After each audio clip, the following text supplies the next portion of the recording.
Hello students, our next topic is free fall. देखिए बेटा, free fall होता क्या है, फ्री फॉल से हमारा क्या अभिप्राय है, वो हम इस वीडियो के अंदर पढ़ेंगे। तो देखिए बेटा, हमने लिखा है यहाँ पर the motion of a body under the effect of gravity alone is called freely falling motion.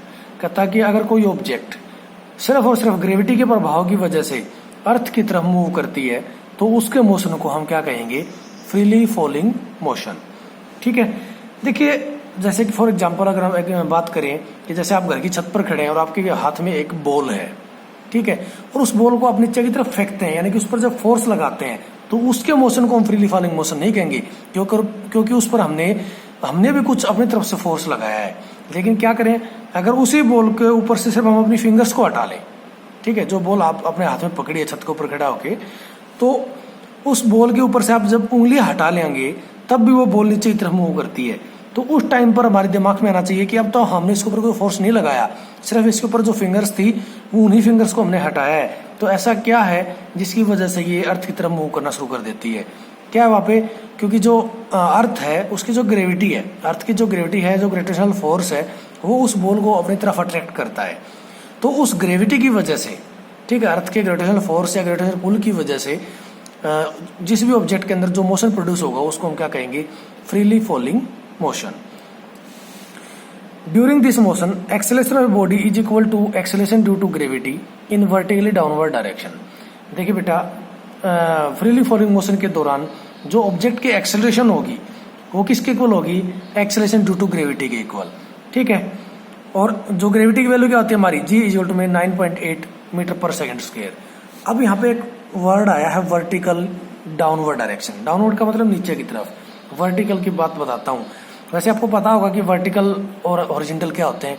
Horizontal यानी कि parallel to the earth surface. ये जो पेन है ये इस पेपर के साथ हॉरिजॉन्टल पोजीशन में है, ठीक है।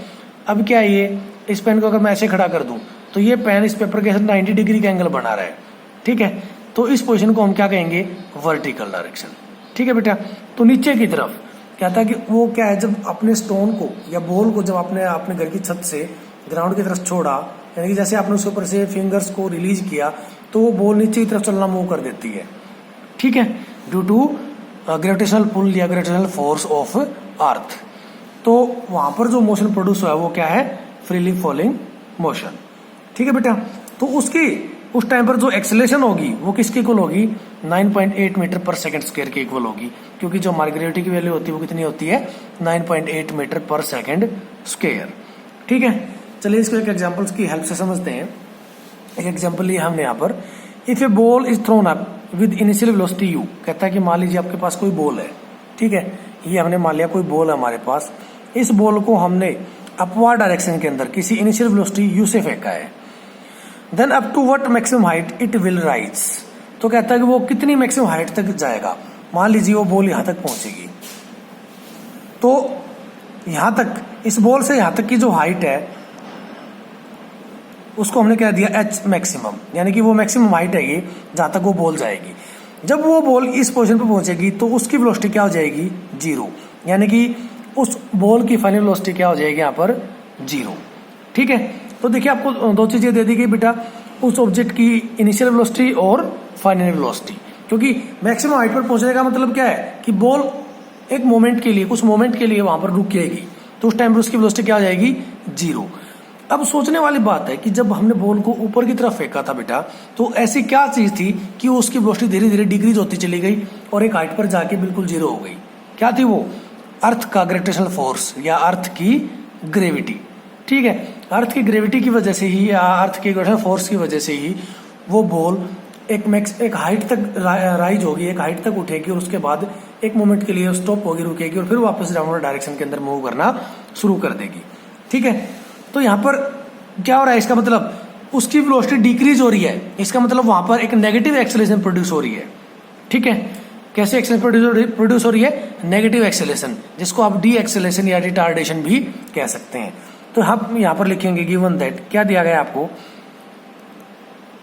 Initial velocity u।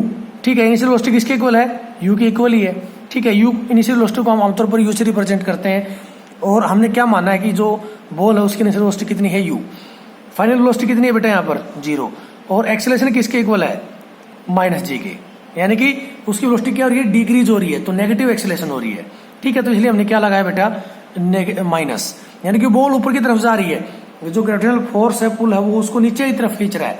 तो बॉल की मोशन की डायरेक्शन और ग्रेविटेशन की जो डायरेक्शन है वो क्या है, एक दूसरे से ऑपोजिट, तो इसलिए यहाँ पर हमने कैसा साइन ले लिया, नेगेटिव साइन ले लिया। ठीक है, अब देखिए बेटा, अब अपने को क्या निकालनी है, वो मैक्सिमम हाइट निकालनी है जितनी हाइट तक वो जाएगा। पहली चीज यही थी क्वेश्चन के अंदर, then what maximum height it will rise. तो हमने ये क्वेश्चन को यहीं तक का पढ़ा, अभी हम यहीं तक का इसको सोल्व कर रहे हैं। तो अपने को मैक्सिमम हाइट निकालनी है, यानी कि डिस्टेंस निकालनी है। डिस्टेंस को मैंने क्या मान लिया, एच मैक्सिमम। ठीक है, क्योंकि बॉल की इनिशियल पोजीशन से फाइनल पोजीशन के बीच की डिस्टेंस क्या मानी है मैंने, एच मैक्सिमम। ठीक है, तो now according to third equation of motion, या वेलोसिटी डिस्प्लेसमेंट इक्वेशन कह सकते हो, थर्ड इक्वेशन ऑफ मोशन क्या होती है आपकी third equation of motion, v square minus u square is equal to में 2as। सभी वैल्यूज पता है बेटा, v की वैल्यू कितना है, 0, तो 0 का square minus u square, u की वैल्यू क्या है, u ही है, तो ये एज इट इज रहेगा, u square is equal to में 2 इंटू में a किसके इक्वल है, माइनस जी के इक्वल, तो a की जगह क्या पुट कर देंगे, माइनस जी, इंटू में s की जगह क्या पुट कर देंगे, h मैक्सिमम। ठीक है, 0 का स्क्वायर 0, क्या आ गया बेटा इधर से, minus u square is equal to में माइनस 2gh मैक्सिमम। इस माइनस से ये माइनस कैंसिल आउट, क्या बन गया इधर से, h maximum is equal to में, इस 2g को जब इक्वल से लेफ्ट साइड में लेके आऊंगा तो u के साथ किस में आ जाएगा, ये डिवाइड में, तो मैक्सिमम हाइट किसके को आ गई, यू स्क्वायर अपॉन में 2g।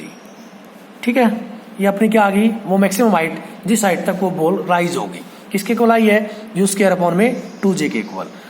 ठीक है, इसको नाम दे दिया क्वेश्चन नंबर हमने 1। अब देखिए बेटा, अगला क्या निकालना है, what will be ascending time for it. Ascending time का मतलब है उस बॉल को इनिशियल पोजीशन से उस मैक्सिमम हाइट तक पहुंचने में कितना टाइम लगा। ठीक है, तो मैं यहां कर रहा हूं इसको।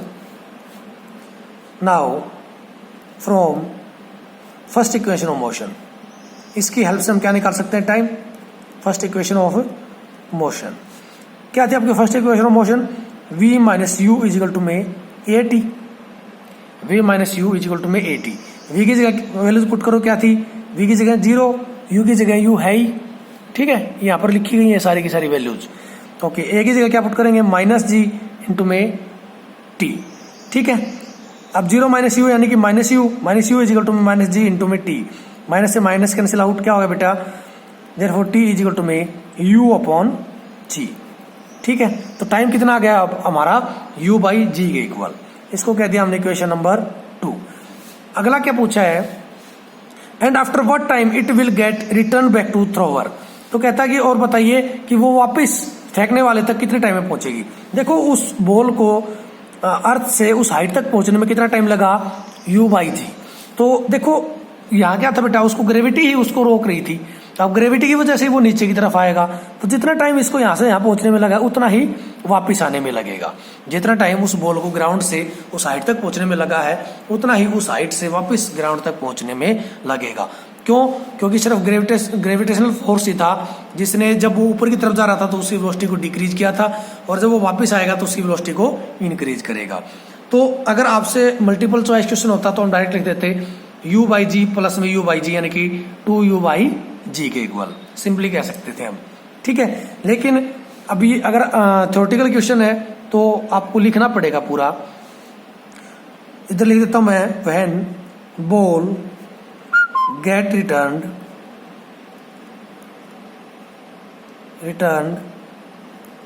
To the thrower then s is equal to में 0। ठीक है, कहता है कि जब वो बॉल वापस आ जाएगी, जब वो बॉल फेंकने वाले के पास से ही गई थी और वापस उधर ही आ गई, तो वहां पर जो डिस्प्लेसमेंट है वो क्या हो गई, 0। डिस्प्लेसमेंट किसके इक्वल हो गई, 0 के इक्वल। तो अपने को तो नेट टाइम बताना बेटा कि उस बॉल को ग्राउंड से ऊपर जाने में और ऊपर से वापस ग्राउंड पर आने में कितना टाइम लगा। ठीक है, तो वो उस टाइम को मैं कंसिडर कर लेता हूं कुछ टाइम के लिए, कैपिटल T। तो now according to second equation of motion, second equation motion क्या हमारी, s इज इक्वल टू में ut प्लस में हाफ a t स्क्वायर। ठीक है बेटा, एस की वैल्यू क्या मानी है हमने, 0। डिस्प्लेसमेंट हमारी क्या हो जाएगी, 0। जहां से वो बॉल चली थी वहीं वापस आ गई, तो डिस्प्लेसमेंट क्या हो गई, 0। इनिशियल वेलोसिटी आपको पता है कितनी है, u। ठीक है, टाइम को कितना मान लिया हमने, जाने में और आने में दोनों साइड का जो टाइम लगा वो कैपिटल टी मान लिया, प्लस में 1/2 इंटू में ए की जगह क्या है माइनस जी, जैसा कि हमने गिवन दैट में लिखा था, इंटू में टी का स्क्वायर, तो कैपिटल टी का स्क्वायर। ठीक है, इसको सोल्व कर लेंगे बेटा। यहाँ से जब सोल्व करेंगे तो इस यू टी को इक्वल से उधर ले जाइए, किसका हो जाएगा, माइनस का। तो क्या हो जाएगा, देखिए इधर से यू टी इजिकल टू में minus u t is equal to में -1/2 जी इंटू में टी स्क्वायर, माइनस से माइनस कैंसिल आउट। ठीक है, अपने को तो क्या चाहिए, कैपिटल टी की वैल्यू चाहिए, तो इस जो टी है इसको राइट साइड में ले जाओ, तो क्या हो जाएगा, u इजिकल टू में 1/2 इंटू में जी टी स्क्वायर बाई टी। एक टी से एक टी कैंसिल आउट, क्या बच गया, एक टी बच गया। तो क्या बच गया बेटा, अच्छा u इजिकल टू में 1/2 जी इंटू में टी बचा हमारे पास, अपने को तो सिर्फ टी चाहिए, तो इस पूरी टर्म को उधर ले जाओ, ये 2 डिवाइड में है, u के साथ जाएगा तो किसमें हो जाएगा, ये मल्टीप्लाई में 2u, और g इधर t के साथ मल्टीप्लाई में है तो लेफ्ट साइड में जाएगा तो किसमें हो जाएगा, ये डिवाइड में। तो हमारे पास देखिए यहाँ से फिर बता देता हूँ, यू टी इजिकल टू में -1/2 जी टी स्क्वायर, कहाँ से आया, ये जो यू टी था इसको इक्वल से लेफ्ट साइड में ले गए, तो इधर प्लस का था, इधर जाएगा तो ये माइनस का हो जाएगा। तो क्या होगा, minus u t is equal to में -1/2 into g t square, minus से माइनस कैंसिल आउट बेटा। इस टी को जब उधर ले गए, इस टी को जब राइट साइड में ले गए तो इस टी से एक टी कैंसिल आउट हो गया, तो क्या बन गया, u इजिकल टू में 1/2 जी इंटू टी। ठीक है, जो कि हमने यहाँ पर लिखा है। अब अपने को सिर्फ टी चाहिए, तो इस 2 को उधर ले जाओ, ऊपर जाएगा, लेफ्ट साइड में लेके जाओगे तो 2 ऊपर चला जाएगा मल्टीप्लाई में, और जी कहाँ चला जाएगा, डिवाइड में, तो टी किसके को ला गया, 2u/g। तो मैंने क्या बताया था, उसको कितना टाइम लगेगा, उसको ऊपर जाने में कितना टाइम लगा था, u/g, और वापिस आने में कितना लगेगा, u/g, तो नेट टाइम कितना होगा, 2u/g। ठीक है, तो वर्बली हम बता सकते थे, लेकिन हमने यहाँ पर निकाल भी दिया। अगर कोई थ्योरेटिकल क्वेश्चन आपसे पूछा गया तो आप उसको निकाल के दिखाएंगे, और अगर मल्टीपल चॉइस क्वेश्चन है तो आप उसको कैसे भी सोल्व करें, नो प्रॉब्लम। ठीक है बेटा, तो ये हमारा क्या टॉपिक था, फ्री फॉल। इस पर और भी बहुत सारे क्वेश्चंस बन सकते हैं, वो आपकी बुक में गिवन, आप ट्राई कर लीजिएगा। अगर कोई डाउट रहता है तो आप पूछ लीजिएगा। Thank you very much.